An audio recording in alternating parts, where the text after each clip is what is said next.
bar of 25 mm diameter and 1.2 meter is subjected to a longitudinal strain during a tensile test is 4 times the lateral strain. ഇപ്പോൾ ഇവിടെ പറഞ്ഞിരിക്കുന്നത് എന്താണ്? ഒരു bar ഉണ്ട്, ബാറിന്റെ diameter തന്നിട്ടുണ്ട്, ലെങ്ത് തന്നിട്ടുണ്ട്. അതിനകത്ത് ലോങ്ങിറ്റ്യൂഡിനൽ സ്ട്രെയിൻ എന്ന് പറയുന്നത് ലാറ്ററൽ സ്ട്രെയിന്റെ 4 ടൈംസ് ആണ്. What is the value of shear modulus? Hi all, എല്ലാവർക്കും നമസ്കാരം. എൻഡ്രോയുടെ ടെക്നിക്കൽ യൂട്യൂബ് ചാനലിലേക്ക് സ്വാഗതം. സോ ഇന്നത്തെ വീഡിയോ എന്ന് പറയുന്നത് നമ്മള് ഒരു സീരീസ് ആയിട്ട് സ്റ്റാർട്ട് ചെയ്ത നമ്മുടെ ക്വസ്റ്റ്യൻ ബ്രേക്ക് ഡൗൺ സീരീസിന്റെ നെക്സ്റ്റ് പാർട്ടാണ്. അപ്പൊ നമ്മൾ ഇതിനകത്ത് എല്ലാവരും ഞാൻ വീഡിയോസിൽ പറയുന്ന പോലെ തന്നെ നമ്മൾ ഒരു ക്വസ്റ്റ്യൻ ഡിസ്കസ് ചെയ്ത് അതിന്റെ ഓപ്ഷൻസ് അല്ലെങ്കിൽ അത് റിലേറ്റഡ് ആയിട്ട് നമുക്ക് എക്സാംസിന് വരാവുന്ന ക്വസ്റ്റ്യൻസ് ആണ് ഡിസ്കസ് ചെയ്യുന്നത്. സോ ദാറ്റ് നിങ്ങൾക്ക് ഒരു ക്വസ്റ്റ്യനിലൂടെ തന്നെ ഒരുപാട് ക്വസ്റ്റ്യൻസിന്റെ ഐഡിയ ഈ ഒരു ഒറ്റ ക്വസ്റ്റ്യൻ പഠിക്കുന്നതുകൊണ്ട് കിട്ടുന്നതായിരിക്കും. ഇപ്പൊ ഒരു 10-15 മിനിറ്റത്തെ വീഡിയോയിലൂടെ നിങ്ങൾ ഒരുപാട് കോൺസെപ്റ്റുകളും ഒരുപാട് കാര്യങ്ങളും ആയിരിക്കും ഓർത്ത് വെക്കുന്നത്. സോ നമുക്ക് വീഡിയോയിലേക്ക് കടക്കാം. സോ ഫസ്റ്റ് ക്വസ്റ്റ്യൻ നോക്കാം. Which one of the following statement is correct? ഈ പറഞ്ഞിരിക്കുന്നതിൽ കറക്റ്റ് ആയിട്ടുള്ള സ്റ്റേറ്റ്മെന്റ് ഏതാണ് എന്നുള്ളതാണ്.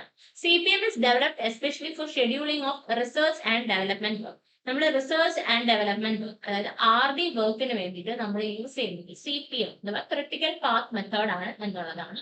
Then PERT is developed for the quality control laboratory work at construction site. Construction സൈറ്റിലുള്ള ക്വാളിറ്റി കൺട്രോൾ നമ്മൾ ലാബിലുള്ള ക്വാളിറ്റി കൺട്രോൾ വർക്ക്സിന് വേണ്ടിയിട്ടാണ് നമ്മൾ PERT യൂസ് ചെയ്യുന്നത് എന്നുള്ളതാണ് second statement.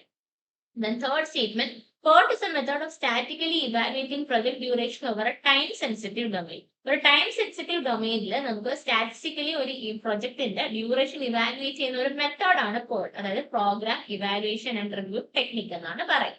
Okay, project schedule is A rough time table of construction operation. Project schedule എന്ന് പറഞ്ഞു കഴിഞ്ഞാൽ കൺസ്ട്രക്ഷൻ ഓപ്പറേഷൻ ഒരു റഫ് ഷെഡ്യൂൾ ആണെന്നാണ്, അല്ലെങ്കിൽ റഫ് ടൈം ടേബിൾ ആണെന്നാണ് നമുക്ക് അടുത്ത സ്റ്റേറ്റ്മെന്റ് പറയുന്നത്. നമ്മൾ ഇവിടെ ചോദിച്ചിരുന്നത് which of the following statement is correct എന്നുള്ളതാണ്, അല്ലെ?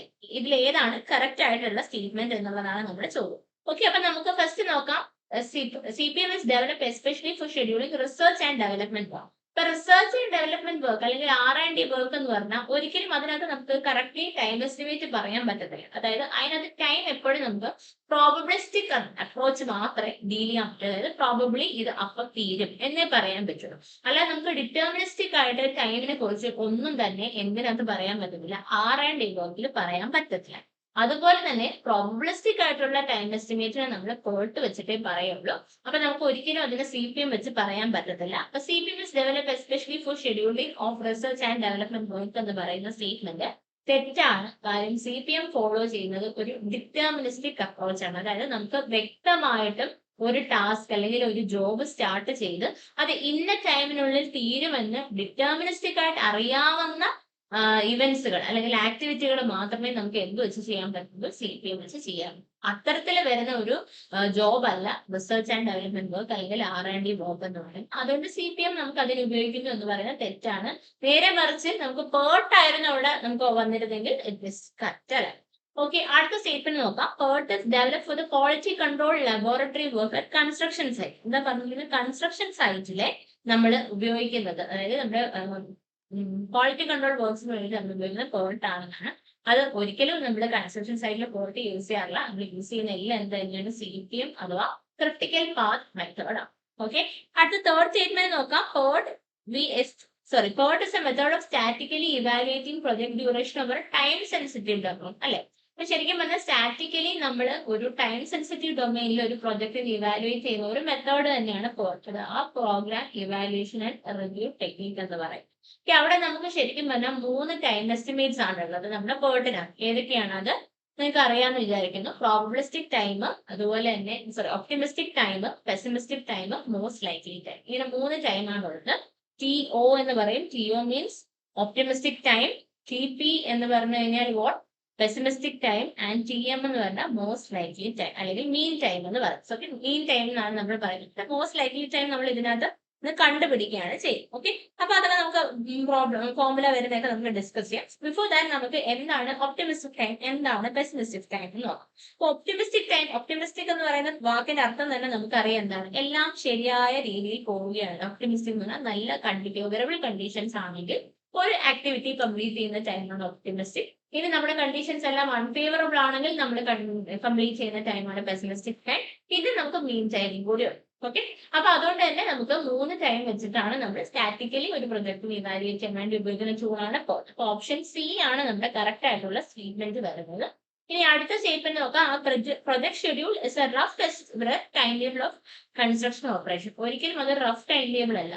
നമുക്ക് പ്രൊജക്ട് ഷെഡ്യൂൾ എന്ന് പറഞ്ഞാൽ കറക്റ്റ്ലി നമുക്ക് പ്രൊജക്ട് തീരുന്ന ഒരു ടൈം തരുന്ന ആളാണ് പ്രൊജക്ട് ഷെഡ്യൂൾ. അപ്പൊ ഒരിക്കലും അത് റഫ് ടൈം ടേബിൾ എന്ന് പറയാൻ പറ്റില്ല. ഓക്കെ, എക്സാക്ട് ടൈം ആണ് കൺസ്ട്രക്ഷൻ ഓപ്പറേഷന്റെ എക്സാക്ട് ടൈം തരുന്ന ആളാണ് പ്രൊജക്ട് ഷെഡ്യൂൾ എന്ന് പറയുന്നത്. നെക്സ്റ്റ് ക്വസ്റ്റ്യൻ നോക്കാം. Which of the following statement is correct? Correct statement pick ചെയ്യാൻ വേണ്ടി തന്നെയാണ് പറഞ്ഞിരിക്കുന്നത്. PERT is commonly used in construction work. നേരത്തെ നമ്മൾ പറഞ്ഞു PERT അല്ല ഉപയോഗിക്കുന്നത്, CPM ആണ് കൺസ്ട്രക്ഷൻ വർക്കിന് ഉപയോഗിക്കുന്നത്. PERT is suitable for the estimation of activity duration where high level of uncertainty is there. നമ്മൾ നേരത്തെ പറഞ്ഞു നമുക്ക് ഒരിക്കലും ഇന്ന ടൈം കൊണ്ട് തീരും എന്ന് പറയാൻ കഴിയാത്ത ആക്ടിവിറ്റികളെയാണ് നമ്മൾ എന്ത് വരുന്നത്, ആക്ടിവിറ്റി ഡ്യൂറേഷൻ കണ്ടുപിടിക്കാൻ വേണ്ടിയിട്ടാണ് നമ്മൾ PERT ഉപയോഗിക്കുന്നത്. അതായത് programme evaluation and review technique വെച്ച് ഒരിക്കലും നമുക്ക് ഇത്രയും ടൈമുകളിൽ തീരും എന്ന് ഉറപ്പ് പറയാൻ പറ്റാത്ത, അതായത് നമുക്ക് അൺസർട്ടനിറ്റി ഉള്ളത് കറക്റ്റ് ആണ്, അതായത് അൺസർട്ടൺ ആയിട്ടുള്ള ആക്ടിവിറ്റീസിന്റെ ടൈം കണ്ടുപിടിക്കാൻ വേണ്ടിയിട്ടാണ് നമ്മൾ എന്ത് ഉപയോഗിക്കുന്നത്, PERT ഉപയോഗിക്കുന്നത്. Okay, PERT does not provide time duration. PERTനകത്ത് നമുക്ക് 3 ടൈം ഉണ്ട്, അതിൽ നിന്നൊക്കെയാണ് നമ്മൾ മോസ്റ്റ് ലൈക്ലി ടൈം കണ്ടുപിടിക്കുന്നത്.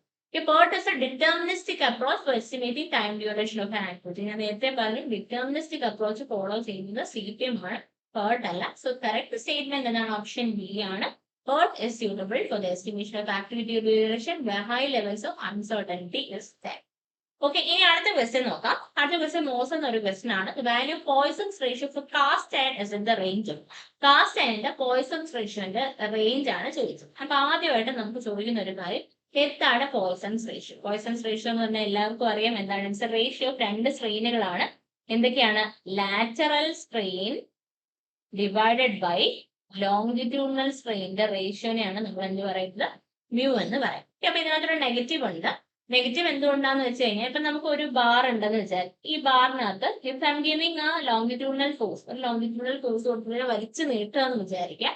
അപ്പൊ നമുക്ക് ഈ ലോഡ് കൊടുത്ത അതേ ഡയറക്ഷനിൽ അത് വലിഞ്ഞു നീങ്ങണം അല്ലെ. there will be an elongation in the direction of application of load. അതായത് ലോഡ് കൊടുക്കുന്ന ഡയറക്ഷനിൽ നമ്മൾ എന്ത് വിളിക്കും, ലോങ്ങിറ്റ്യൂഡിനൽ ഡയറക്ഷൻ എന്നും ലോഡിന് പെർപെൻഡിക്കുലർ ആയിട്ടുള്ള ഡയറക്ഷനെ നമ്മൾ ലാറ്ററൽ ഡയറക്ഷൻ എന്നും പറയും. അപ്പൊ ലോങ്ങിറ്റ്യൂഡിനൽ ഡയറക്ഷന്റെ ലെങ്ത് കൂടുകയും ലാറ്ററൽ ഡയറക്ഷനിൽ ഒരു ചെറിയ ചുരുക്കം, അതായത് ചെറുതായിട്ട് ലെങ്ത് കുറയുകയും ചെയ്യും അല്ലെ. അതുകൊണ്ട് ആ ഒരു വേരിയേഷൻ, അതായത് 2 ഡയറക്ഷനിലും ഒന്നിൽ കൂടിയും ഒന്നിൽ കുറയുകയും ചെയ്യുന്നതുകൊണ്ടാണ് നമുക്ക് ഫോർമുലയ്ക്കകത്ത് എന്ത് വന്നിരിക്കുന്നത്, നെഗറ്റീവ് വന്നിരിക്കുന്നത്. അപ്പൊ നമുക്ക് പോയിസൺസ് റേഷ്യോയുടെ വാല്യൂ ഓർത്ത് വെക്കണം. അപ്പൊ ഇവിടെ നമുക്ക് കോർക്കിന് 0 ആണ്. ഇതും ചോദ്യം വന്നിട്ടുള്ളതാണ്. കോർക്കിന് നമുക്ക് പോയിസൺസ് റേഷ്യോ 0 ആണ്. കോൺക്രീറ്റ് ആണെങ്കിൽ 0.1 to 0.2 ആണ്. കാസ്റ്റ് ആണെങ്കിൽ 0.2 മുതൽ 0.3 വരെയാണ്. സോ നമുക്ക് ഓപ്ഷൻ പ്രകാരം ഓപ്ഷൻ ബി 0.2 to 0.3 ആണ്. റോട്ട് അയണിന് 0.3 ആണ്, കോപ്പറിന് 0.35, റബ്ബറിന് 0.5 ആൻഡ് ഹ്യൂമൻ ടിഷ്യൂവിന് -1 to -0. അപ്പൊ ഇവിടെ നമുക്ക് ഹ്യൂമൻ ടിഷ്യൂ ആണ് ഇത് ലാസ്റ്റ് ചെയ്തിരിക്കുന്നത്. ഹ്യൂമൻ ടിഷ്യൂവിന് നെഗറ്റീവ് വാല്യൂ കാണാനായിട്ട് സാധിച്ചു. അപ്പൊ ഇനി നമുക്ക് അടുത്ത പോയിസൺസ് റേഷ്യോ ചോദിക്കുന്ന ഒരു ചോദ്യം എന്ന് വെച്ചാൽ പോയിസൺസ് റേഷ്യോന്റെ വാല്യൂ റേഞ്ച് എത്ര? ഓക്കെ, അപ്പൊ നമുക്ക് ജനറലി ചോദിക്കുവാണ്. ജനറലി നമുക്ക് ഒന്നും ക്വസ്റ്റൻ പറഞ്ഞില്ല, വെറുതെ റേഞ്ച് ഓഫ് പോയിസൺസ് റേഷ്യോ ചോദിച്ചു കഴിഞ്ഞാൽ ആൻസർ വരുന്നത് 0 മുതൽ 0.5 വരെയാണ്. വെറുതെ ചോദിച്ചു കഴിഞ്ഞാൽ, but if there is a word ideally in the question, ideally poison's ratio ന്റെ വാല്യൂ ചോദിച്ചു കഴിഞ്ഞാൽ it can be negative also. Okay, അപ്പൊ നമുക്ക് എന്ത് പറയാൻ പറ്റും, -1 to 0.5 എന്ന് പറയാം. അതായത് -1 നമുക്ക് വരുന്നുണ്ട്, കണ്ടില്ലേ ഇവിടെ ഹ്യൂമൻ ടിഷ്യൂന് നെഗറ്റീവ് വരാറുണ്ട്. പക്ഷെ അത് ഐഡിയലി എന്നുള്ള വാക്ക് ക്വസ്റ്റ്യൻ പേപ്പറിൽ ഉണ്ടെങ്കിൽ മാത്രമാണ് നമ്മൾ നെഗറ്റീവ് ഇൻക്ലൂഡ് ചെയ്യുക. അല്ലെങ്കിൽ ജനറലി 0 to 0.5 തന്നെയാണ് നമുക്ക് വരും. ഓക്കെ, ഇനി ഹ്യൂമൻ ടിഷ്യൂ, അതുപോലെ നമ്മുടെ ഫോം എന്ന് പറയുന്ന മെറ്റീരിയൽ ഉണ്ട്, FOAM. ഫോം എന്ന് പറയുന്ന മെറ്റീരിയൽ എന്ന് പറഞ്ഞാൽ നമ്മുടെ ഇപ്പോഴത്തെ വളരെ നല്ല കിടക്കകളും അതുപോലെ തന്നെ നമ്മുടെ സോഫ സെറ്റിങ്ങിലൊക്കെ നമ്മൾ നല്ല കംഫർട്ടബിൾ ആയിട്ടുള്ള മെറ്റീരിയൽ ഉപയോഗിക്കാറുണ്ട്. അതിനെ വിളിക്കുന്ന പേരാണ് ഫോം. അതുപോലെ തന്നെ ഹ്യൂമൻ ടിഷ്യൂ. ഇത് രണ്ടിനുമാണ് നമുക്ക് നെഗറ്റീവ് പോയിസൺസ് റേഷ്യോ വരുന്നത്. എന്തുകൊണ്ടാണ് നെഗറ്റീവ് പോയിസൺസ് റേഷ്യോ വരുന്നതെന്ന് വെച്ചാൽ നേരത്തെ ഞാൻ പറഞ്ഞ ഫെനോമിന തന്നെയാണ്. സാധാരണ നമുക്ക് എന്താണ്, ഒരു ഡയറക്ഷനിൽ ലെങ്ത് കൂടും, മറ്റേ ഡയറക്ഷനിൽ ആ ഡയമെൻഷൻ കുറഞ്ഞു വരും അല്ലെ. പക്ഷേ ഈ ഹ്യൂമൻ ടിഷ്യൂ അതുപോലെ തന്നെ ഫോം എന്ന് പറയുന്ന മെറ്റീരിയൽസിന് നമുക്ക് ഒരു ഡയറക്ഷനിൽ ലെങ്ത് കൂടുമ്പോൾ മറ്റേ ഡയറക്ഷനിൽ ആ കുറവ് കാണുന്നില്ല. അതുകൊണ്ടാണ് നമുക്ക് നെഗറ്റീവ് വാല്യൂ വരുന്നത്. അപ്പൊ ഓർത്ത് വെക്കേണ്ടത് പോയിസൺസ് വാല്യൂ ഡിഫറെന്റ് മെറ്റീരിയൽസിന്റെ 0 വരുന്നത് ആർക്ക്, കോർക്ക്. അതുപോലെ തന്നെ 0.5 വരുന്നത് റബ്ബറിന്. പിന്നെ കോൺക്രീറ്റ് ചോദിച്ചിട്ടുണ്ട്, കാസ്റ്റ് അയൺ ചോദിച്ചിട്ടുണ്ട്, റോട്ട് അയൺ ചോദിച്ചിട്ടുണ്ട്, ഹ്യൂമൻ ടിഷ്യൂ ചോദിച്ചിട്ടുണ്ട്. അപ്പൊ അതാണ് പല വാല്യൂസ് നമുക്ക് ഇതിൽ നിന്ന് പഠിക്കാൻ പറ്റും. ഒരു 1, 2, 3 7 വാല്യൂസ് നമ്മൾ ഇതിന് പോയിസൺസ് റേഷ്യോന്റെ പഠിച്ചു. ഇനി പോയിസൺസ് റേഷ്യോന്റെ വാല്യൂ ജനറലി 0 to 0.5 ആണ്, പക്ഷേ ഐഡിയലി ആണെങ്കിൽ -1 to 0.5 കൂടെ പറയാം. ഇത്രയുമാണ് പോയിസൺസ് റേഷ്യോന്റെ നിന്ന് ക്വസ്റ്റ്യൻസ് ചോദിക്കാറുള്ളത്. ജനറലി എല്ലാ എക്സാമുകൾക്കും ചോദിക്കാറുള്ളത്. ഇനി പോയിസൺസ് റേഷ്യോ എന്താണെന്ന് വീണ്ടും ഓർത്തു വെക്കുക. Minus lateral strain by longitudinal strain ആണ്. ലാറ്ററൽ സ്ട്രെയിൻ എന്ന് പറഞ്ഞാൽ ലോഡിന് പെർപെൻഡിക്കുലർ ഡയറക്ഷനിൽ വരുന്ന സ്ട്രെയിനും ലോഡിന്റെ അതേ ഡയറക്ഷനിൽ വരുന്ന സ്ട്രെയിനെ നമുക്ക് ലോങ്ങിറ്റ്യൂഡിനൽ സ്ട്രെയിൻ എന്നും ആണ് വിളിക്കുന്നത്. ഓക്കെ, അടുത്തൊരു ചോദ്യം നോക്കാം.